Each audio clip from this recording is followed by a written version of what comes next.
경제 뉴스가 연예 뉴스처럼 들리는 그날까지 경제 브리핑 불편한 진실.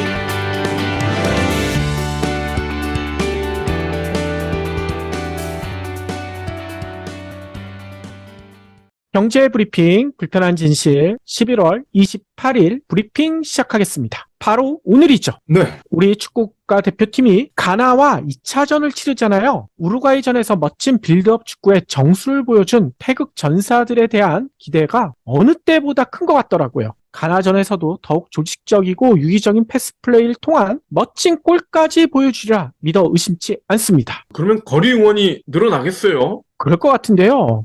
아쉽게도요, 오늘 이 날씨가 조금 걸리더라고요. 왜냐하면 오늘 전국에 비가 내린다고 하고, 특히나 강한 바람까지 분다고 하더라고요. 다만, 지난 주말에 엄청 추웠잖아요. 영하까지도 떨어지고요. 그런데 기온은요, 5도에서 10도, 그냥 따뜻할 예정이라고 합니다. 그래서요, 비가 내리더라도 비 맞으면서 응원전에 참가하시는 젊으신 분들, 저희같이 나이 든 사람들은 좀 힘들지 않을까 싶기도 한데 젊은 분들은 거리 응원 많이 할 것 같아요. 원래 응원전 중에 진짜 응원전은 빗소 응원전 아닙니까? 더 신나고요. 저는 한 번도 안 해봐서 잘 모르겠습니다. 그렇군요. 저는 예전에 프로야구 응원을 갔었는데 그때 비가 내린 가운데에서 우비 다들 입고 응원전 펼치는데 너무나 제가 가본 응원전 중에 제일 신났던 것 같아요. 이번에도 비슷한 일이 벌어지지 않을까 이런 생각도 들고요. 그리고 그렇게 하기는 너무나 힘들다. 아이고 뼈마디가 쑤신다. 뭐 저처럼요. 그런 분들은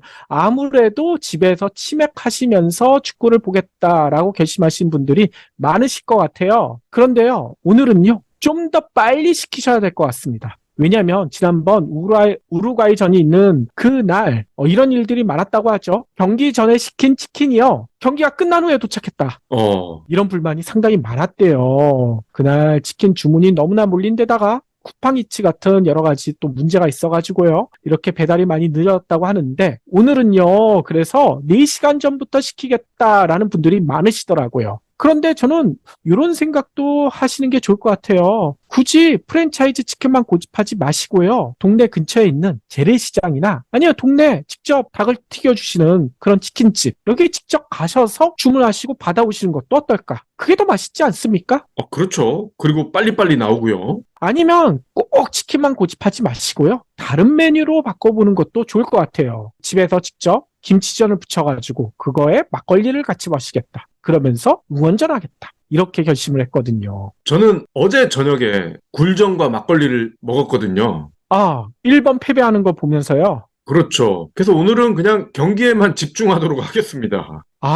그것도 좋은 생각이네요. 이 PD님 주무세요? 왜 눈을 감고 계세요? 눈이 너무 피곤해서요. 안 쓰던 안경을 써서 그런가요? 그것도 그런데 낮에는 PC와 스마트폰을 끼고 살잖아요. 밤에는 다큐도 챙겨봐야 하고요. 주말에는 경불진 책방 준비하느라 책을 읽어야 하니 눈이 쉴 틈이 없어요. 그럼 눈 영양제 드셔보세요. 좋은 거 있나요? 브리오 루테인이 있잖아요. 루테인은 기본이고 눈 피로도 개선에 좋은 아스타잔틴과 같은 눈 건강에 필수적인 성분을 한 캡슐에 알차게 담았답니다. 와, 저에게 딱 필요하겠네요. 혼자만 드시지 말고요. 성인은 물론 어린이, 부모님들에게도 좋은 제품이니까 온 가족이 함께 드세요. 브리오 루테인 아스타잔틴 플러스 바로 찾아봐야겠어요. 쿠팡이요. 사업 개시 이후 처음으로 올해 3분기 흑자를 기록했다고 해요. 지난 3분기 쿠팡을 통해 한 번이라도 제품을 구매한 활성 고객이요. 이렇게나 많은지 몰랐어요. 1,800만 명. 그리고 1인당 평균 매출은요. 생각보다 많네요. 38만 원. 이렇게 집계가 됐다는 거예요. 그래서 1년 전보다 고객은 7%, 매출은 19%나 늘었다고 합니다. 덕분에 3분기 매출 전년 동기 대비 27%나 증가한 6조 8천억 원이 넘는데요. 영업이익도 1,037억 원. 그래서 쿠팡이요. 2014년 로켓 배송을 도입한 이후 처음으로 분기 흑자 이걸 기록했다는 거죠. 같은 기간 단기 순이익도 1,215억 원. 이것도 흑자 전환을 냈다고 합니다. 피결은 코로나 사태로 이 비대면 문화가 활성화되면서 쿠팡 몸집이 급격히 커진 덕분이라고 전문가들은 얘기하더라고요. 대규모 투자를 통해 이커머스에서 영향력을 키우는 아마존이 썼던 계획된 적자 전략이 쿠팡에도 잘 맞아떨어졌다라는 평가도 나오고 있고요. 실제로 증거도 이걸 듭니다. 쿠팡의 영향력 멤버십으로 알 수 있다. 이게 뭔 얘기냐면요. 지난 6월 쿠팡은요, 기존 회원의 월 회비를 2,900원에서 무려 72% 올린 4,990원으로 올려버렸거든요. 그래서 이때 많은 전문가들 굳이 4,990원이나 내면서 멤버십을 유지할까? 라는 의문을 제기했는데 이 쿠팡 측 주장에 따르면 회원 탈퇴가 거의 없었다고 합니다. 회원 아직도 900만 명이 넘는다는 거예요. 네. 이유는 이렇게 들어요. 회원들에게 주는 할인 혜택 등이 많고 또 요즘은 축구 중계나 아니면 영화 같은 거 보려고 이용하시는 분들도 많잖아요. 쿠팡 플레이 때문에. 네. 그래서 소비자 입장에서는 다른 서비스로 넘어가기가 굉장히 수월하지만 넘어가봤자 이익이 아니다. 그래서 쿠팡에 머물러 있는다라는 분들이 많다는 거죠. 예. 근데 이제 처음 흑자를 기록했다. 그것도 1,000억이잖아요. 그동안 쿠팡이 까먹은 돈은 10조는 될 것 같은데요. 맞습니다. 그렇기 때문에 쿠팡의 미래에 대해서는 아직도 어둡다라는 의견도 상당히 많더라고요. 특히나 쿠팡, 이 앞서 얘기 드렸던 계획된 적자 아마존 보고 쫓아한 거 아닙니까? 롤 모델로 아마존을 삼고 있는데 쿠팡이 아마존급이냐? 이렇게 얘기하기 힘들잖아요. 네. 이 아마존은 미국 전자상거래 시장을 거의 장악하다시피 하고 있는데 우리나라는 쿠팡 말고도 많지 않습니까? 네이버도 있고 SSG도 있고요. 그리고 티몬이라든지 다른 업체들도 있고 그렇기 때문에 이 아마존과는 좀 다르다. 그리고 물류 투자로 선점 효과를 누린다고 했는데 그것도 그 효과가 생각만큼 크지 않을 것이다 라는 지적도 나오고 있다는 거죠. 게다가 쿠팡은요, 전자상거래 매출이 전체의 무려 96%나 차지하고 있다고 합니다. 따라서 별도의 캐시카우가 없다는 거예요. 자금 조달이 앞으로 어려워질 수도 있다라는 우려도 나오고 있다는 거죠. 거기다가 아직도 도덕적인 면에서 흠결이 많죠. 저희가 보는 가장 큰 쿠팡의 약점은 바로 박 PD가 지적한 그 문제인 것 같아요. 소상공인들에게는 리뷰를 조작하고 광고를 강요한다. 이런 이야기가 끊이지 않잖아요. 그리고 쿠팡에서 일하는 노동자분들, 과로사 문제, 안전 문제 아직도 제대로 해결되지 않았다라는 지적도 끊이지 않고 있고요. 그래서 아직도 쿠팡을 악덕 기업이라고 부르며 거부하는 소비자들도 많지 않습니까? 네. 저도 쿠팡 앱 다시 깔지 않았어요. 아직도 쿠팡 앱 제 스마트폰에는 없습니다. 이런 예. 소비자들이 많은데 이런 소비자들의 마음까지 돌려놓으려면 쿠팡이 뭔가 다른 조치가 필요할 것 같아요. 돈이 없어서 못 쓰고 있습니다.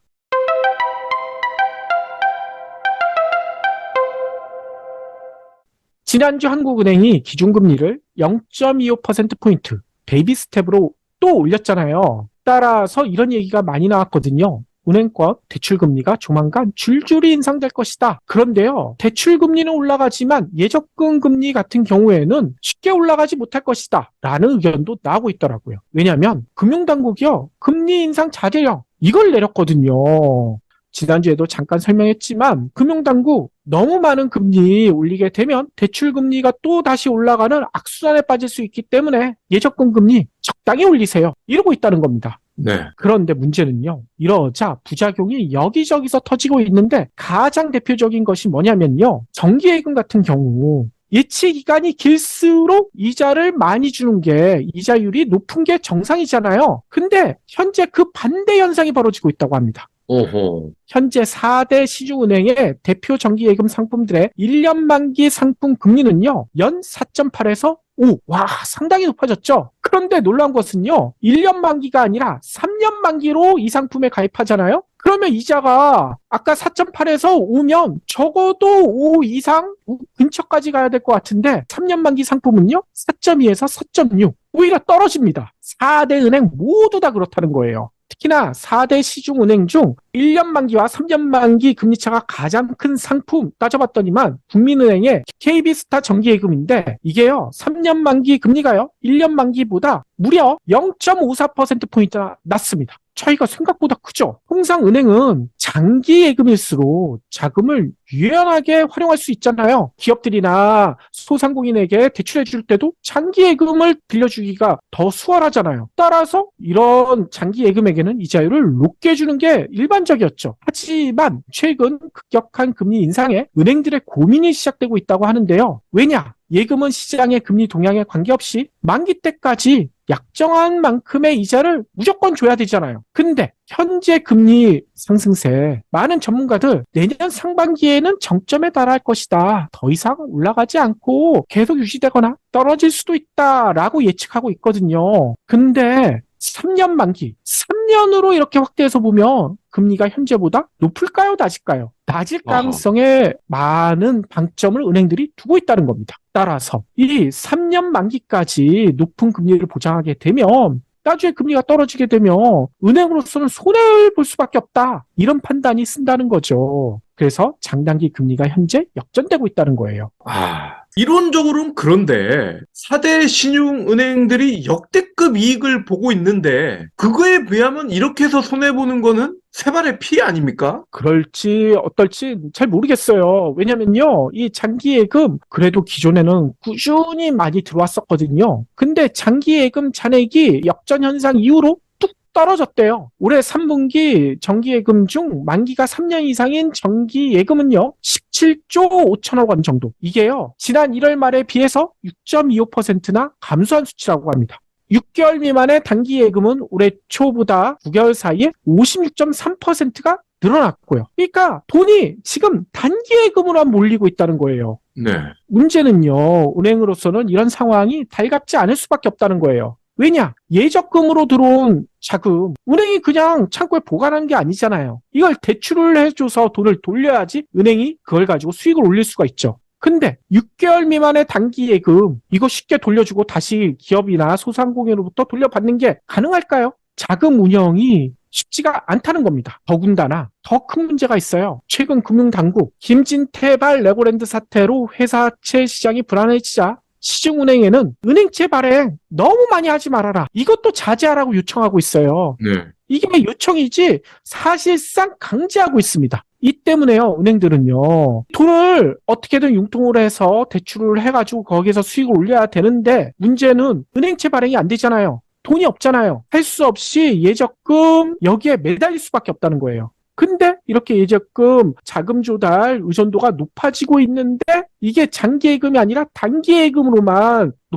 늘어나고 있으니 아무래도 은행 입장에선 불안해질 수밖에 없다는 거죠. 그래서 일부 전문가들은 자칫 은행이 유동성 위기에 빠질 수도 있다라는 경고도 하고 있다고 합니다. 네. 그런데 이에 대한 정부와 금융당국의 대책, 지금 예금금리도 올리지 말아라. 그리고 은행채도 발행하지 말아라. 이러고만 있다는 거예요. 은행들 입장에선 난감할 수밖에 없다는 거죠.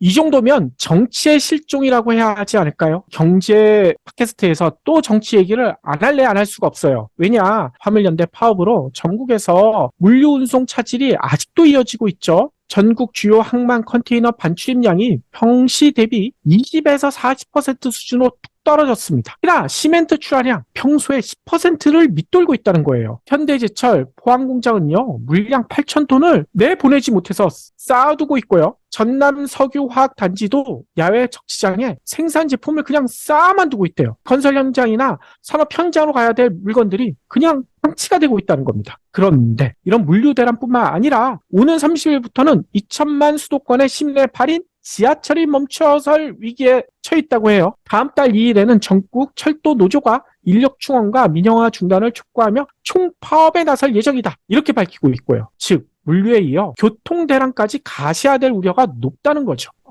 연말 앞두고 모임도 많고 이동도 늘어날 텐데 이거 참 큰일이네요. 그러니까요. 하나하나 좀 살펴보면요. 일단 화물연대 왜 파업하시는지는 많이들 알고 계실 거예요. 안전운임제 유지와 적용 대상 확대. 이걸 요구하고 있잖아요. 현재는 시멘트와 컨테이너 운반 차량에 대해서만 안전운임제를 적용하고 있는데 이건 전체 화물차의 6%밖에 안 되잖아요. 그러니 더 확대해달라라고 화물연대는 주장하고 있습니다. 특히 이는요, 화물 노동자뿐만 아니라 우리 일반 국민들의 안전과도 직결되는 문제 아닙니까? 도로에서 과속하는 화물차 운전하다 보면 이게 쑥 지나가서 섬뜩했던 경험들 많이들 하셨을 텐데요. 이는요, 화물 노동자들의 성격이 나빠서 때문이 아니에요. 과속을 하지 않으면 화물 노동자분들 생계 유지가 안 되기 때문에 어쩔 수 없이 하는 경우들이 많다는 겁니다. 네.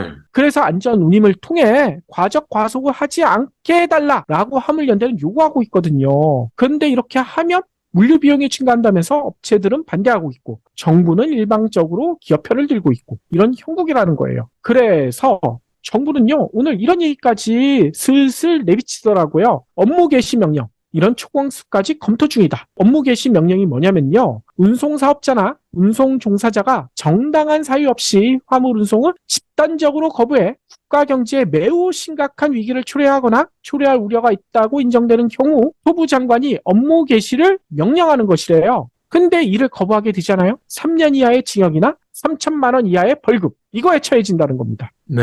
근데 업무 개시 명령 이게 언제 도입됐느냐 찾아봤더니 2004년 노무현 정부 당시에 개념이 도입됐대요. 근데 개념만 도입됐을 뿐 지금까지 한 번도 발동된 적은 없습니다. 왜냐? 이게요, 이게 민간 영역 아닙니까? 노사 간의 협의를 통해서 뭔가를 끌어내야 되는 그런 영역이잖아요. 근데 정부가 강제력을 동원한다? 이거는 상당한 부담이 있을 수밖에 없죠. 따라서 화물연대 등 여러 가지 파업이 있었을 때 이 철회를 촉구하기 위한 수단 정도로만 언급돼 왔지 지금까지 발동된 적이 한 번도 없었다는 거예요. 그런데 정부는 이번에 이거 한번 써봐야 되겠다, 이런 조짐을 보이고 있다는 거죠. 그러면 노동자들은 더 반발하겠군요. 그래서 앞서 얘기 드린 대로 서울교통공사 이 지하철 운영하는 데 아닙니까? 여기 양대 노조도요, 28일 예정된 회사의 교섭이 결렬되면, 그러니까 오늘 교섭이 제대로 이루어지지 않으면 30일 날 총파업에 나서겠다라고 공표하고 있어요. 지난 24일부터는 지하철 타시는 분들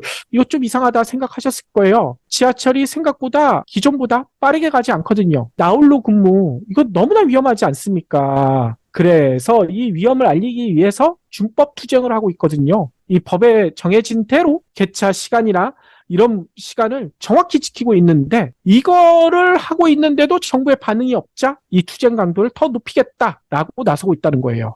그래서 노조가 이대로 총파업에 도입하게 되면 출퇴근 시간대 흠잡이 커지는 거, 이런 피해는 시민들의 목으로 돌아갈 수밖에 없다는 겁니다. 길도 엄청 막히겠죠. 그렇죠. 거기에 철도까지도 다음 달 2일에 파업을 예고하고 있잖아요. 그러면 일반적인 사람이 오가는 길뿐만 아니라 물류 자체도 완전히 다 막힐 수가 있다는 거예요. 그런데 이런 상황인데도 주무부처인 도교통부의 원희룡 장관을 앞세운 정부는 이런 얘기를 하고 있어요. 집단의 힘을 내세워 자신들의 요구를 관철시키기 위해 국민들의 불편을 외면하고 아랑곳하지 않는다는 태도는 국민에게 용납받을 수 없을 것이다. 그러니 강경 대응하겠다. 업무 개시 명령 내리겠다. 이러고 있다는 거죠. 글쎄요, 노조의 이런 스탠스는 국민들이 용납을 해줄 것 같은데요. 그러니까요, 노조를 응원하는 여러 가지 글들이 지금 SNS상에 많이 올라오고 있잖아요. 정부가 너무한다, 이런 비판도 많이 나오고 있고요. 도로에서 좀 안전하게 운전하고 싶다, 이런 이야기도 많이 나오고 있고요. 그런데도 정부는요, 협상 대신 그냥 강경일변도의 대응만 하고 있다는 겁니다. 이런 정부의 태도 진짜 국민들이 용납할 수 있을까요?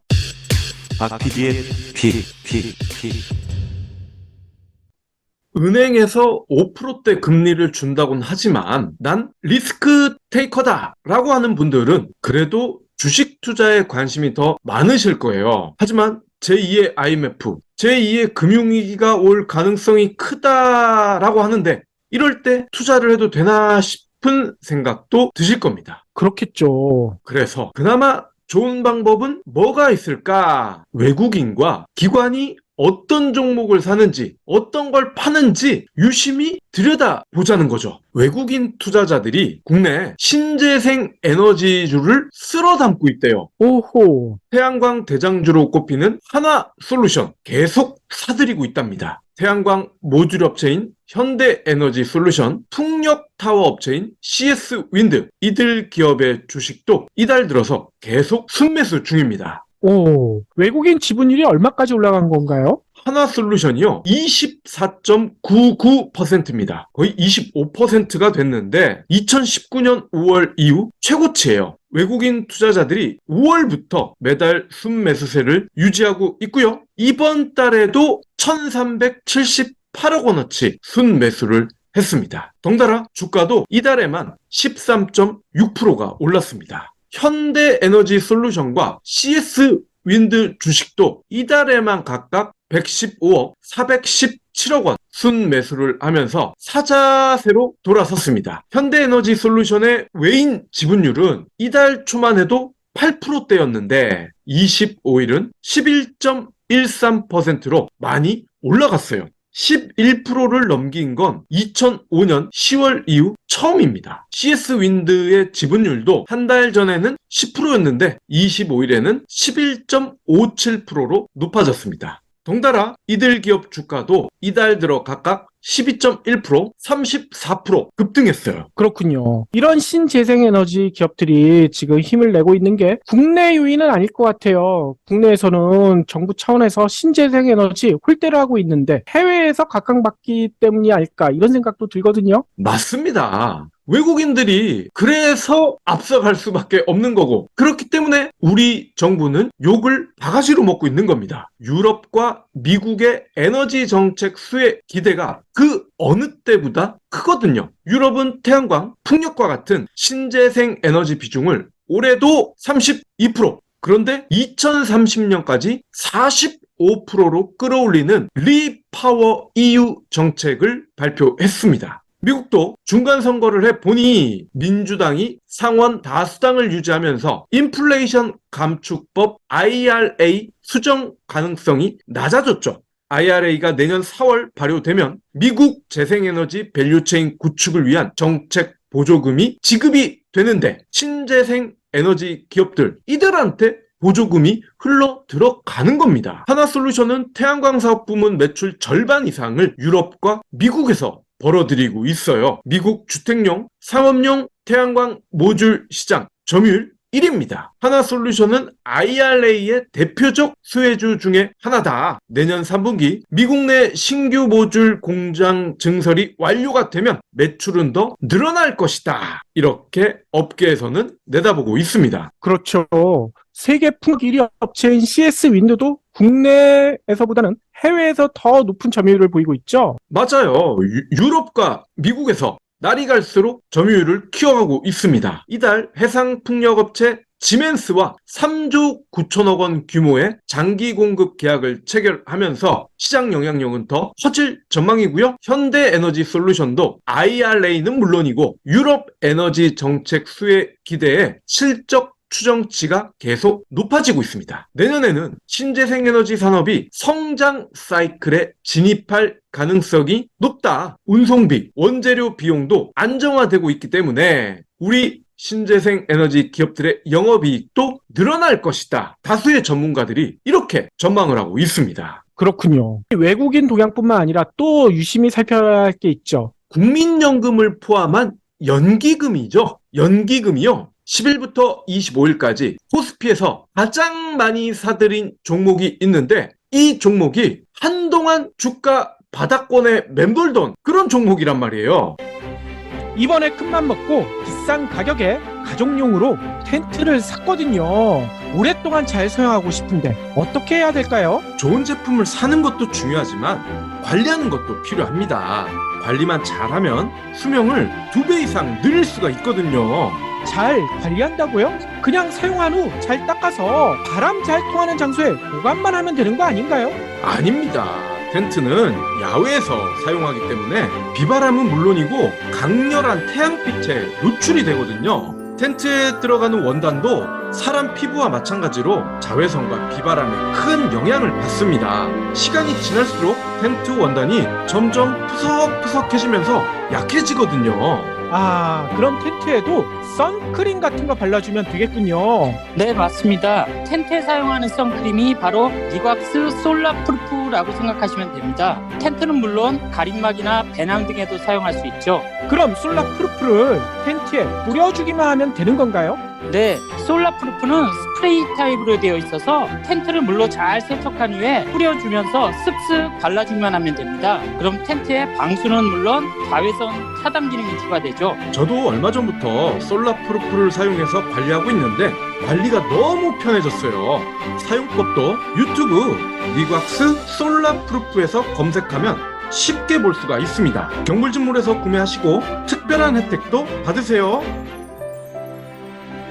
NC소프트입니다. 순매수액이 487억 원이에요. 같은 기간 연기금은 하루를 제외하고는 LG 에너지 솔루션을 1145억 순매도한 것과 대조적입니다. 연기금은 1월부터 꾸준히 LG 엔솔을 사들였습니다만 이번 달 19거래일간 14거래일 LG 에너지 솔루션을 순매도했습니다. 그러니까 연기금의 먹성, 식성이 달라진 거죠. 실적, 신사업, 저가 매수 이들 세 가지 키워드로 종합이 됩니다. NC는 올 3분기 실적 발표를 기점으로 반등을 했습니다. 실적 발표 후에 17개 증권사에서 NC의 목표 주가를 상향 조정했습니다. 스론 앤 리버티, 이게 신작인데요. 수익성을 개선할 것이다. 이런 예측과 함께 리니지 시리즈가 여전히 매출이 높다. 더불어 인건비와 같은 영업비용을 축소하면서 체질이 개선됐다. 이 긍정적인 평가가 두루두루 나오고 있습니다. 그렇군요. 그러면 NC소프트 다음으로 연기금이 많이 남은 종목 어디일까요? 포스코 홀딩스인데요. 새로운 먹거리 리튬 사업이 주목받고 있습니다. 포스코 그룹은 작년 전남 광양 율촌산업단지에 4만 3천 톤 규모의 수산화 리튬 상용화 공장을 착공했는데요. 올해는 5만 톤 규모의 염수 리튬 공장을 아르헨티나에 착공을 했습니다. 리튬 사업도 계속 성장할 거란 전망이죠. 순매수 3위는 삼성 바이오로직스 쌈바였는데요. 글로벌 바이오 위탁 개발 생산 1위로 자리매김을 하면서 고성장세를 이어갈 것이란 예측이 나오고 있는데 경불진의 깐부인 바이오 FDNC도 10년 연속 흑자, 독보적인 식물세포 기술력에 힘입어 주가가 올라가기를 기대해 보겠습니다. 반드시 그렇게 되겠죠. 한전은 의외로 순매수 4위에 올랐습니다. 올해를 기점으로 최악의 상황은 지나지 않았느냐라는 분석입니다. 업계에서는 내년에는 에너지 가격이 어느 정도 안정화되고 공공요금도 인상이 될 테니 영업 손실도 많이 줄어들지 않겠느냐. 파격적인 공공요금 인상 가능성, 10차 전력수급 기본계획 발표 이러한 것들에 주목해보자. 다만 전기요금은 올라가겠지만 평가가치 정상화는 어려울 수도 있다. 석탄, 가스 가격이 하락하지 않는 이상 한전이 흑자를 달성하기는 어렵다라는 주장도 맞서고 있습니다. 그런데요, 외인과 연기금 투자를 주목할 필요가 있다고 말씀을 드렸습니다만 더 주목해야 될 포인트가 있습니다. 외국인 기관 매수 데이터. 요즘은 일반인들도 쉽게 알 수가 있어요. 그런데 왜 개미들은 항상 투자금을 까먹는 경우가 많을까요? 이들을 따라서 모방 투자, 추격 매수를 하기 때문입니다. 외인이나 기관이 주식을 많이 샀다는 건 그날 그 종목이 많이 올랐다는 뜻이겠죠? 그러면 뒤늦게 이들 정보를 접한 개미들이 다음날 들어갑니다. 이때 나쁜 경우 단기 차익을 노린 외국인들이 또는 일부 기관들이 매도를 할 가능성도 있습니다. 그렇죠. 이를 전문 용어로 개미털기라고 하잖아요. 네. 다음날이 아닌 당일에 사면 되지 않겠느냐라고 생각할 수도 있으나 초단타도 가능한 이들의 페이스를 실시간으로 맞추기는 거의 불가능하죠. 결국 이들이 관심 있는 종목이 무엇인지를 파악하는 데 중점을 두고 이러한 종목들을 중장기 보유하는 게 최선이라는 결론이 나옵니다. 에이, 경불진, 두 PD는 허구한 중장기 타령이냐? 실망하실 수 있습니다. 하지만 경불진이 강조하는 진리는 의외로 간단하다라는 메시지 다시 한번 강조해야 될 것 같습니다. 건강하려면 스트레스를 줄여야 된다. 건강하려면 담배를 끊어야 한다. 누구나 아는 사실이죠. 하지만 알면서도 이를 실행하는 게 정말 어렵지 않습니까? 그렇죠. 거의 불가능하다라고 얘기들 하죠. 예, 담배 피시는 분들 금연하는 거 굉장히 어렵지 않습니까? 다들 아시잖아요. 의외로 간단한 진리지만 어렵습니다. 에이, 그건 나도 알아! 라고 말하기 전에 나도 알고 있지만 그렇지만 나는 과연 실천할 수 있을까? 라는 질문을 해보자는 겁니다. 곁에서 항상 알지만 다시 경각심을 일깨워주는 그런 스마트폰 알람 같은 방송의 역할 경불진이 그동안 해왔고요. 앞으로도 꾸준히 할 겁니다. 지금 시점에서 어떻게 주식 투자를 해야 될까 고민하시는 거 물론 좋습니다. 차선책을 말씀을 드렸죠? 그 차선책의 베스트 중장기로 보유를 하시는 겁니다. 그렇죠.